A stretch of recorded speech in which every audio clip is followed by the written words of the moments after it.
Masithathe lithuba sibulise otata bonke, sibulise omama, bonke abantu abathi abakhoyo kule ndawo, sibabulise egameni lenkosi yethu Yesu, amen.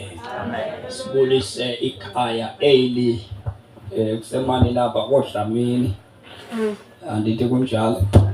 Sibabulise ke izihlobo zonke zakhona ngelihle igama lenkosi yethu Yesu Kristu, amen. Siyabulela kakhulu, silapha njengoba semchaziwe, sikhonza nomama notata umfundisi Maseko, njengoba ibandla lilapha nje iphethwe nguye umfundisi Maseko, nomama wakwakhe, uamen ukhona. Silapha ke ngoba sivile intoba umama ushiyiwe ngumfowabo, ukuzothi nathi akuhlanga lungehlanga, lokho okunehleleyo nina kubehlele bonke abantu abaphila phezu kwalo mhlaba, uamen ukhona.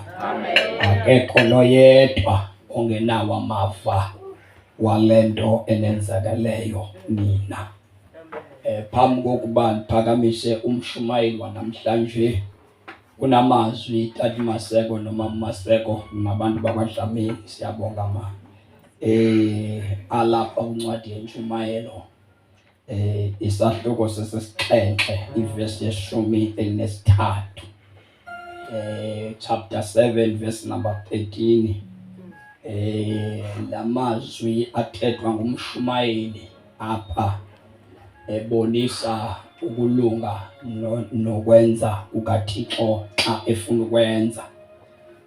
Bona xa ungumuntu ohamba enceda abantu, lithamsanqa Tati Maseko. Uba ekhaya ungumuntu o-responsible nemeko zasekhaya, uThixo sube kwethembile, futhi sozuhlupheke nditsho nabantwana bakho. Sozusokole xa ungumuntu ekhaya, noba ningazalwa nibe bayi-7, uba khona umuntu omnye ekhaya othweswa uxanduva nguThixo, ubothatha ngoba sisibusiso esikhulu eso.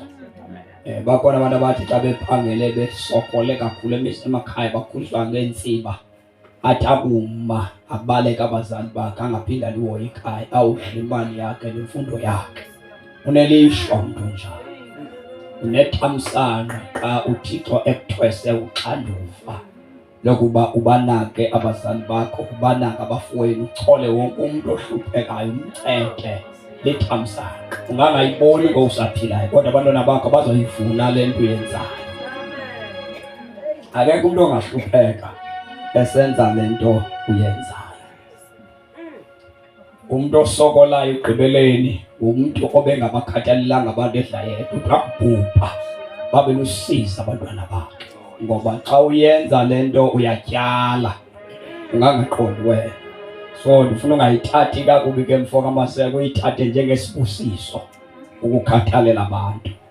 Alibonge igama lenkosi. La mazwi ke akule ncwadi yentshumayelo izwa lapha ekhaya xa kuzoshunyayelwa, ithi ke ukhangele umsebenzi kaThixo, ngokuba ngubani na onokulula into ayenze yagoso. Xa uThixo enze into yagoso, kuthiwa ngubani ke ongaba namandla okuyelula loo nto enjalo. Ndingomhla wentsikelelo chwayita, nangomhla wobubi qonda kakuhle ukuba nalo kwanjengalowa wenziwe nguThixo, ngenxa yokuba umntu engafumana nto emva kwakhe.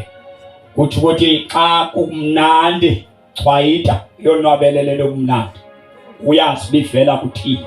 Kuthiwa ke nangomhla wobubi njengalo, ukhumbula owawoqala bonwabe ngawo, ubulela ngawo uba wawenziwe nguThixo. Nalo umbi ke kuthiwa wenziwe nguThixo. Igama lenkosi malibonke, ngoba ayikho into eyehla phezu komhlaba uThixo engayazi loo nto. Uamen ukhona. Okwam nawe kukuba xa seyenzekile, funda ukuthi Nkosi mayenzeke intando yakho. Makube khona into oyifundayo kule nto imbi ekwehleleyo, ngoba yonke into ehlela umuntu inemfundiso enayo. Thani icwaka ke sihlobo zam, nazi into yokuba lo mfo umkileyo benokuhamba esemncinci, benokuhamba xa iqala uba mdala, kodwa uThixo bemgcinile kuzo zonke izinto bezibalwa apha, ubegcinwe uThixo. Nangoku ke nje behambile nje uyeke uThixo uba awuthathe umphefumlo ebewubeke kuye.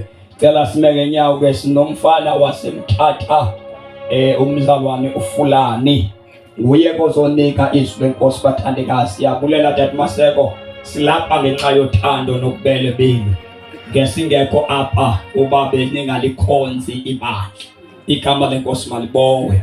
Cela ke sime ngenyawo simtetele umfo kaFulani yegama lenkosi. Bonke abanethembe linjalo ke bayasisambulula impela, bayalahla izono nemithwalo lakho konke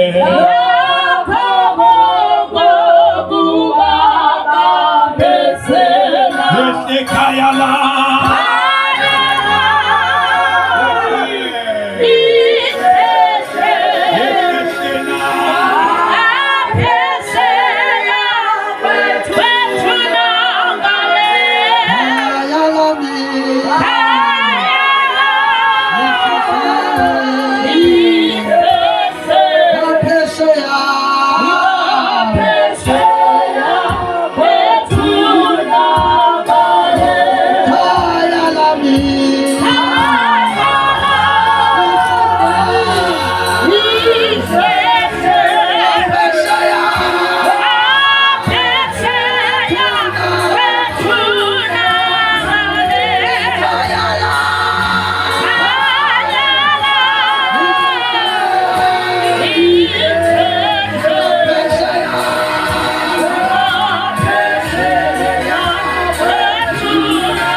sithatha ke elithuba sibulise kwifemeli yalapha ekhaya,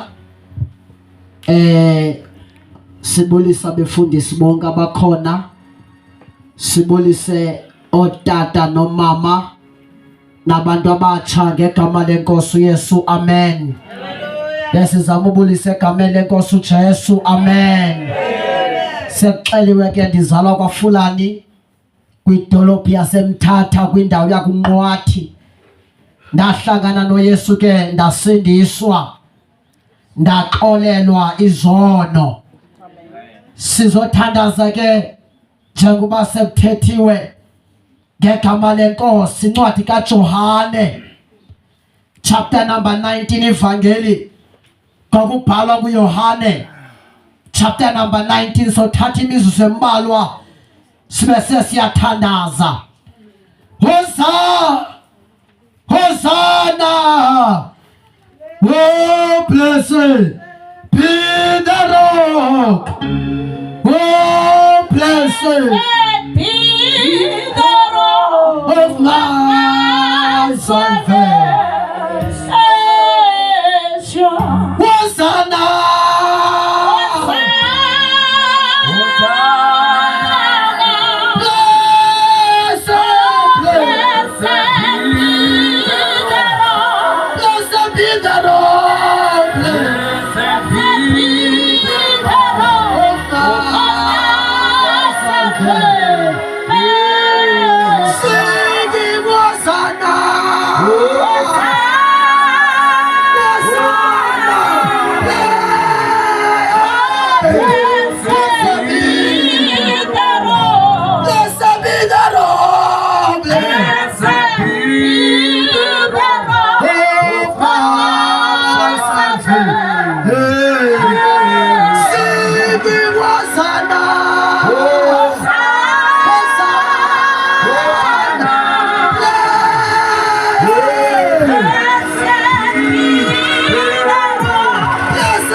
siyabingelela kuwe ufanelwe ludumo ufanelwe ludumo ufanelwe ludumo ufanelwe ludumo ufanelwe ludumo ufanelwe ludumo awunikazibheko sithi uJuda ohleli namandla ufanelwe ludumo ufanelwe ludumo sikunika ibheko ekuseni baba wethu onamandla wonke nivamletete Thixo wethu ophilayo thetha nabantu bakho simamele baba wethu onamandla wonke siyathandaza ngegama lenkosi yethu Yesu phefumleni izwi lakho ngemithambo kamoya ukuze lowana asizakale bawe namandla wonke siyathandaza Thixo ufamo ingcwele thatha ufamo ingcwele thatha ufamo ingcwele xa lishunyela ungalinqineli liyalambatha bawe namandla wonke thatha ufekuseni ngegama lenkosi. Father, we thank you. Cala kufundelwa siyathandaza John chapter 19 verse number 1 sithandazelane oyifumeneyo nje akhawuleze sizokwazi ba sithandaze John chapter 19 verse number 1 sawuthatha nje imizuzu embalwa bese siyathandazelana khawenje nje izandla zakho ngegama likaJesu khawenje nje izandla zakho sawuthatha nje imizuzu emingaphi bazalwane embalwa bese senza njani na bese siyathandaza cela ke manje undifundele ngegama likaJesu waza ngoba uPilato iBhayibheli ithi waza uPilato abathu Yesu ngoba indaba yonakele Edeni amen indaba yonakalaphi bazalwane yonakale Edeni uThixo wadala umuntu ngokomfanekiso wakhe na iBhayibheli ithi after emdalile umuntu wadala umuntu emsikelele umuntu uThixo Kenke ngoku after emsikelele kwigadi yaseDeni kwabe sekungena isono Naga isono kuba sinamandla okufa isono okwesibili isono siyingozi kwangena isono ekhadini Edeni nawo umuntu waqalekisa umuntu wazala umuntu olandela emveni kwAdamu eqalekisiwe ngenxa yesono abantu bazalwa wathi umuntu ezalwa ngumama wakhe notata wakhe lo muntu wazalelwe esonweni wazalelwe kuqalekisweni wazalelwa kububi bomhlaba utazalwa abazali bakhe befuna lunga ngalunge utazalwa azalele kumandla esono amandla esiqalekiso Yintoni nobangela ubanjwe sisono bonke abazalwileyo bazalwa beqalekisiwe noba bayaphangela banemali kodwa bazalwa beqalekisiwe noba banenkonzo banento zonke kodwa ngenxa yesono bazalwa beqalekisiwe Ikawe sezamele bakhuphe amandleni esono kodwa bakhina amanyala phakathi ecaweni inkomo nebhokhwe sezamele bakhupha amandleni esono kodwa nazo zabe namandla igazi lenkomo nalebhokhwe laphalala kodwa bakhupha ngesonweni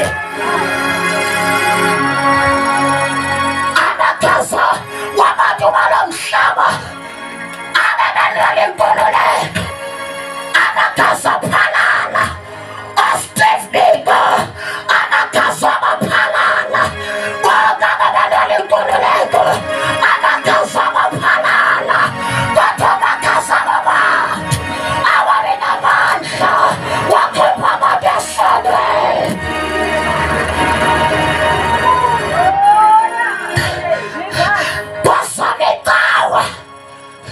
itawa yazama ifuna bakhupha naye yalokhu itawe xa befika phakathi bafika kujona befundisa xa befika phakathi bafike ngabefundisa abalala nabantwana babantu ngoba itawe nayo inamandla ngoba bakhupha sonweni ayinawo amandla wabakhupha abantu abadiyaleni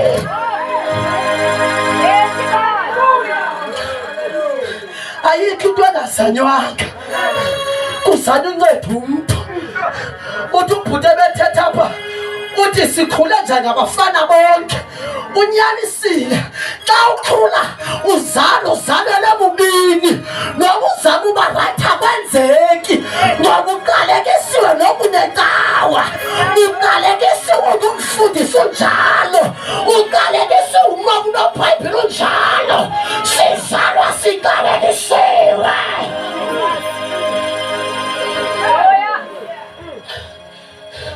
siyathandaza bonke abazalelwe esonweni benesikhundla entaweni bazalelwe esonweni bathakatha benezikhundla ngoba bazalelwe esonweni bathakatha bephakathi entaweni ngoba bazalelwe esonweni bazibela ngebhayibhile befihla amanyala ngoba bazalelwe esonweni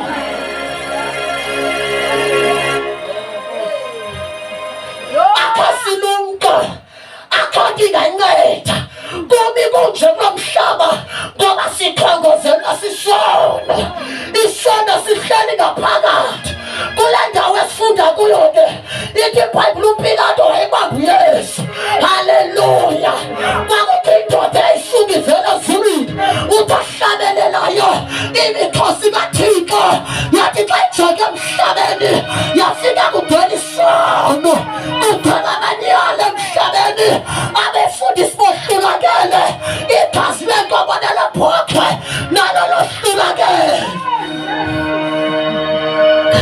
But there is one man, his name is Jesus Christ.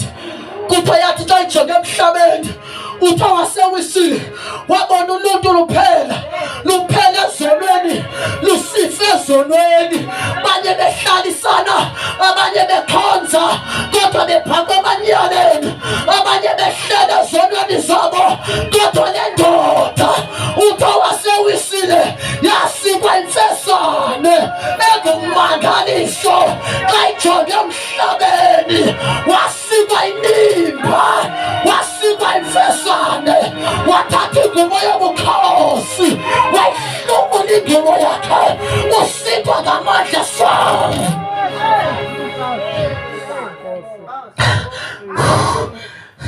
Kule ndawo esifunda kuyo ke kuthiwa le ndoda sizomemeza yona icawe yethu esiza ayinamandla sayibona ngomso nayo ayinamandla. We are here to introduce indoda i-higher organization, indoda enamandla, indoda engenasono, indoda ephilileyo, indoda eyafayo yaphinda yavuka ngenxa yethu. Kuyesu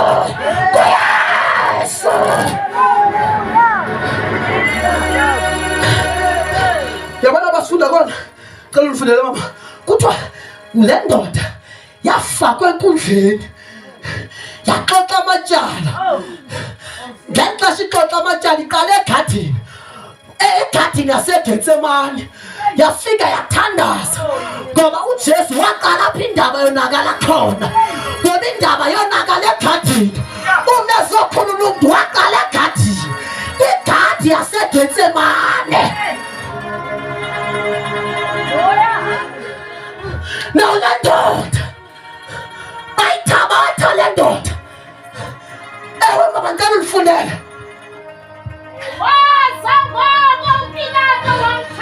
wamthabatha uYesu uPilato yowatshakatha yatshakatha yabethwa yamonqoza yabethwa le ndoda uthi ophalayo watshakatha amadoda embetha ngezaphoko ezinezikhwenkwane ezizaphoko ezinezikhwenkwane xa zimbetha enkolo sibuyele enyama la madoda amshaya uYesu ayambetha la madoda athi into angeke adlala ngaye ayamshaya la madoda abanye babapha indlovu yakhe batsalana ngayo bayihlathula ukusibonisa phokhe basibetha ubulongwe la ndlela ubulongwe buvuleka ngayo noJesu wabethwa kanjalo amtyakanja amadoda kuthiwa umtyakatha kule ndawo esifunda kuyo kungxaki into onobangela usikwe imfesane bantu balapha kwamapatala udlamini sizonixelela kukho indoda yasikwa imfesane wasikwa imfesane not just imfesane uyayibanga wasewishile uthi hayi ngumangaliso lemfesane it was not just imfesane yayimfesane ngumangaliso utohlabelelayo wonderful story of love sikhona izitori zamathando kodwa isistory sothando singumangaliso wonderful story of love wonderful story of love isitori sothando ngumangaliso omandela balithandele lizwe kodwa zange balifele bathanda mbheki balithanda kodwa zange balifele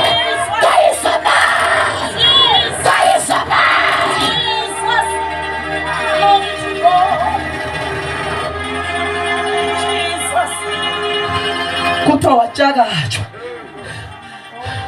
Uyabona xa ufunda iBhayibhile ithi kwakumele ubethwe 39 lashes kuthiwa wabethwa imivumbo engabalekiyo countless lashes eshaywa umqolo wakhe yaphela inyama wajikwa waziswa ngesifuba ukuze bamvele ngaphambili kuthiwa nangaphambili bayibetha inyama yakhe yaphela uthi uDavide ndathi xa ndimjonga uthi ndathi amathambo wakhe abaleka ngoba vele onke amathambo wakhe uDavide uthi ndawabala la mathambo thina yabaleka uthanda bethwa uthi Isaya ubethwa ngenxa yethu ubethwa ngezihlangu zethu ubethwa ngenxa yethu. Hallelujah. Hallelujah. Batshakatshwa. Kala nje verse 5 ke manje nje. Fluvala ngo verse 5. Ndiyayeka ngoku. Batshakatshwa. Waphuma phandle ngoku Yesu. Yema. Efuna isithaba sameva nengoma emomvu. Ndicela ulifundele uverse 4. Wabuya ngoku waphuma phandle uPilato. After bemtshakatshile uYesu. Jonga after bembethile uYesu. After bebenze into engento kuthi igazi lakhe livuze emhlabeni igazi likaKhayini hayi igazi likaBhene lawa phezu komhlaba kodwa zange libe namandla okhupha abantu esonweni laphalala igazi likaKhayini kodwa igazi likaJesu ngexesha bambethayo igazi lakhe liyopha igazi lakhe umhlaba ufumana igazi lakhe hayi bazalwane bamtshakatha ngexesha minayo inyama yakhe ibalisiwa phansi.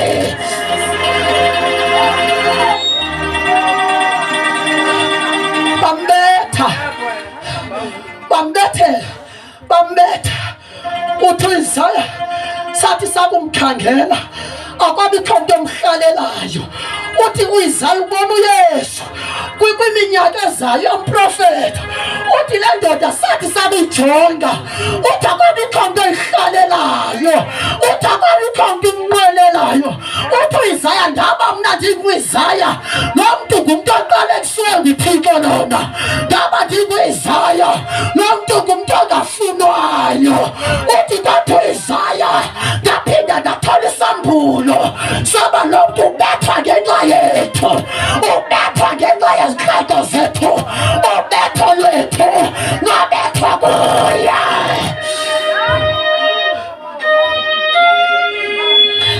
Funa sibambe le nto sivale ngayo kuthi uPilato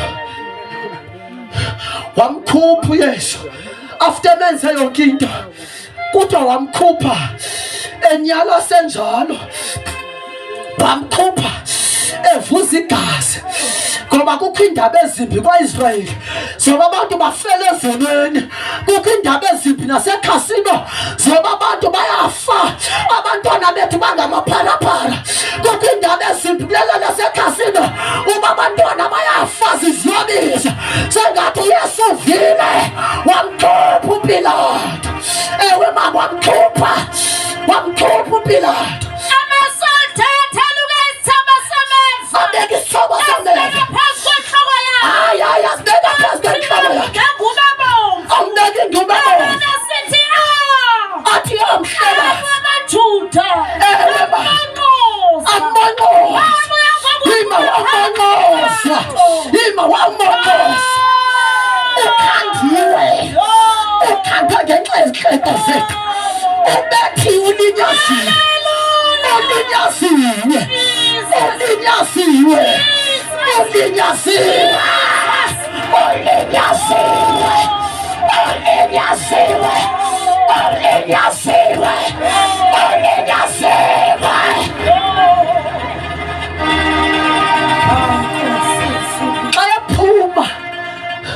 ndithanda le ndawo uPilato kodwa wamkhupha wamisa phambi kwabantu hayi wamkhupha ndikhoka uyenje verse 5 manje kodwa wamkhupha wamisa phambi kwenkundla ilizwe waphuma phandle uPilato wawumemezela uPilato wathi kubo imani bantu basekhasino uPilato wamisa phandle sengathi ndiyambona umnisa ekhasino inkundla yasekhasino wamisa phandle kugcwele amapharaphala ngohlobo kugcwele abantu abazimele ngenkalo ngohlobo bengasindiswanga hayibo kugcwele abafebe ngohlobo kugcwele amapharaphala ngohlobo kugcwele amagintsa ngohlobo wamisa uPilato wathi ndimsisa kuni ukuze nazi hayi ndimsisa kuni andizanga nakawa ikawa yehlulekile ikawa yasekhaya ndincama utata wandiqhubela ekaweni kodwa besika sijole phakathi ngoba ikawa inawo amandla wamsisa uPilato wamisa phambi kwenkundla zabantu wathini mama sithandazi wathi ndimsisa kuni ukuze nazi umadlulane nalinye ityala kuye andibona ityala waphuma ke phakathi ityala likaYesu libhaqwa nguJohane kuba wenjenje uThixo ukulithanda kwakhe ihlabathi ude wencama unyana wakhe ekuphela kwakhe amzeleyo ukuze bonke abakholwa kuye nathi kwityiwa kodwa kuye nathi emanzini kodwa kuye nathi kwiintambo zabathandazeli kodwa kuye nathi kwizinto nathi kwityiwa nathi kwiziwasho kodwa abakholwa kuye abakholwa kuye.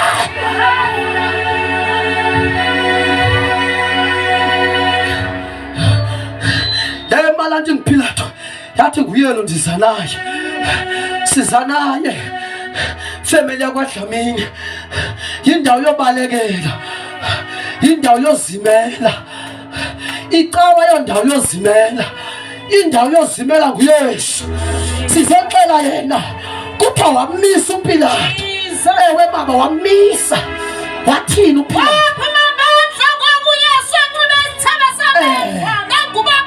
Yes Lord. Wathi uPilato naku umntu bambe lo nto. Wema uPilato. Wathi naku umntu. Ngelo xesha igazi lakhe liyavuza. Ubona uIsaya. Uthi uIsaya kubani nalo? Kubani nalo? Uvela eDomu. Uthi kubani nalo? Iingcingo zakhe zisuke zabomvu ngolhlobo. Uthi kubani nalo? Unyala semandleni obuninzi bakhe. Ubona uYesu. Wema uYesu. Asoma kwakhe. Wathi uPilato mamelani. Mamelani maJuda. Naku umntu. Mamelani maJuda. Nabantu basekhasini. Naku umntu. Naku umntu.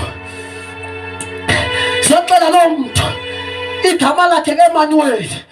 Kuthi nguye ku-Alpha no-Omega, sisiqalo nesiphelo. Utho wasewisile zogqibeka zonke izinto. Kuthi tshabalala konke kodwa yena uyohlala emeva naphakade. Wahlula ukufa, wahlula ingcwaba. OMaria bemjonga engcwabeni. Xa befika akekho engcwabeni lakhe. Kwaphakama isithunywa sathi, Maria, nimfunela ntoni Maria? Ophilileyo phakathi kwabafileyo. Maria, nimfunela ntoni? Ophilileyo phakathi kwabafileyo. Akekho apha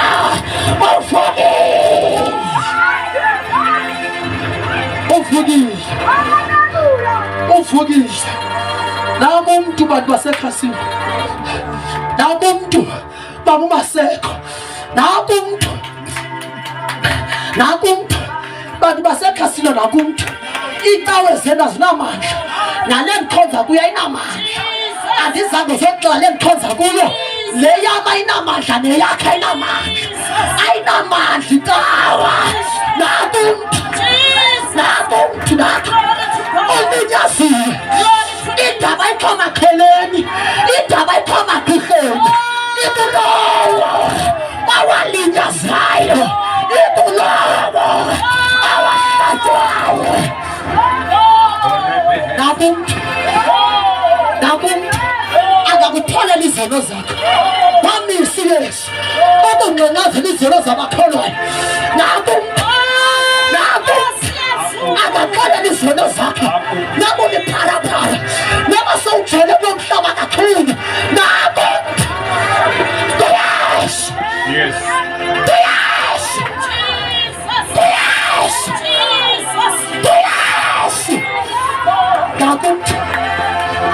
Naku Emmanuel. Naku ushatakasha. Umakala bashata. Naku angakhupha nakwesiphi isimo. Uyindawo yobalekela. Uyindawo yozimela. Indawo abantu ababalekele kuzo siphelele endaweni. Saphelele endleleni. Uyashiya introduce. Naku umuntu. Cela uthanda uchingana nasezothandaza ngaphambili. Egama naku umuntu. Simemeza yena. Uphakanyisiwe. Uthi uPawulos. Nakubisa igama lakhe. Okamadoda yakhona.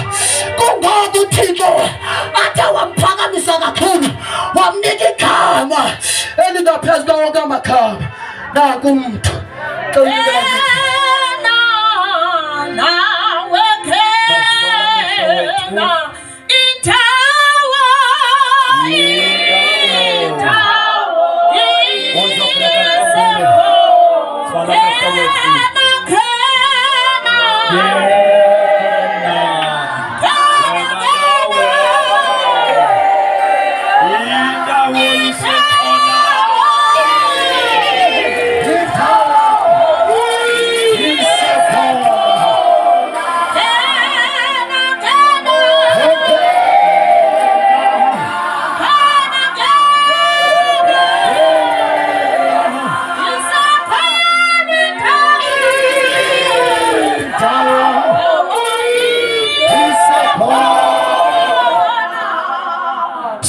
ngamehlo wethu siyathandaza. Nasi indoda yahlatshwa, nasi indoda yalinyazwa, yathi nganasono, yathwala isono sehlabathi, yathi nganatshona, yafitela uluntu lonke, bantu bakukhasino, nasi indoda kuphekwa, bantu basekhasino, nasi indoda siyakhakhela kuyo, sicika isono sethu, singathandaza lo muntu, othi ndamdinga Yesu, ndabulaleka, ndasinda, umthwalo isono sami, naku umuntu esingasondela kuye, usitsho ubomi bethu. Masiqhome isandla sakho kule ndawo ohleli kuyo, wena othi ndamdinga uYesu, abusitshe noma ubomi. Masolula isandla sakho kule ndawo ohleli kuyo, wena othi ndamfuna Yesu, owahlatshelwa mina, asicike izono zami. Yesu ndimlo, ndiyayifuna inqaba yakho. Yesu ndimlo, ndiyalifuna uxolo lwakho. Yesu ndimlo, ndiyafuna ukuba unawedwa ubusitshe ubomi bami. Wozani kum lonke esibulalekayo nalonke esisithoyo, uYesu sawunikeza ukuphumla. Singathandaza lo muntu othi Yesu ndidinga wena, shintsha ubomi bami. Masilula isandla sakho le ndawo ohleli kuyo, sizawuthandaza nawe. Ungene indawo sesekhona, uYesu ufuna wena, uYesu ufuna ukusitsha ubomi bakho. Kudala ulila, kodwa nasi indoda engakunceda ukuhlangula kwengcako phansi kwaso. Yesu ndimlo, ndidinga inqaba yakho. Masolula isandla sakho kule ndawo ohleli kuyo, sizawuthandaza nawe egameni likaYesu Kristu Nkosi. Thank you Master Jesus Christ. Ngiyacela senze lo mthandazo emveni kwami, noma isandla singasibonanga, kodwa nosho enhlizweni yakho ukuthi ndamdinga Yesu. Ngaso lo mthandazo emveni kwami, usamazase enhliziyo yakho, sithandaze kunye nawe. Othi Nkosi Yesu, ngisondela kuwe, ngumone nditshe, ndavuma Yesu, atenzeka kahle phambi kobuso bakho. Isazela sami siyandigweba yonke imihla ngenxa yezono etisenze phambi kwakho. Sadahlukanisa nawe, kodwa sathi lifilisi lakho elithi wena wedwa wafela amacala ami, wena wedwa Yesu wafela isono sami. Ndisanaso sibovu sinjalo, ndisondela kuwe, ndacela Yesu ndihlabe ngelakho igazi, usicolele zonke isono sami. Ndakholwa neyami inhliziyo, ndakuvuma ngowami umlomo, susa namhlanje wena wedwa Yesu Kristu waseNazaretha, uyinkosi nomsindisi wobomi bami. Ndilawule ngokwakho. Sivule imilomo sibulele sonke.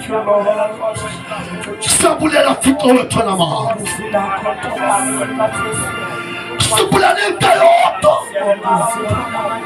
wahlatshwa wena wedwa ukuze sibe nobomi. Wafa wena wedwa, wafela uluntu lonke, asizibonanga izandla, kodwa umoya wethu uyakha ngaphakathi kwethu. Kunabantu abancedile namhlanje, siyabulela Yesu indawo abakuso, abalifile izwi lakho, usitshe ubomi babo. Sibonge into yodwa, sakhe kubelise Yesu ukufa kwakho, singabangqinele yodwa kuba namhlanje sabasindisa abantu. Sibonalise wena wedwa Yesu, nceda usapho lwakho egameni likaYesu Kristu waseNazaretha Nkosi yethu.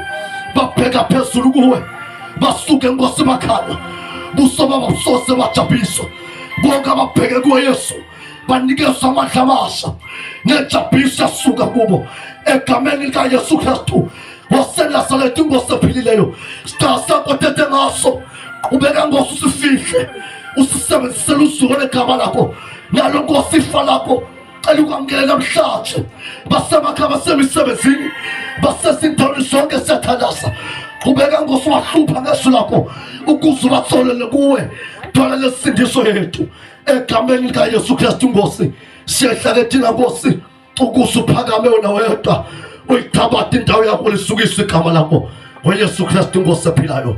We thank you Jesus Christ.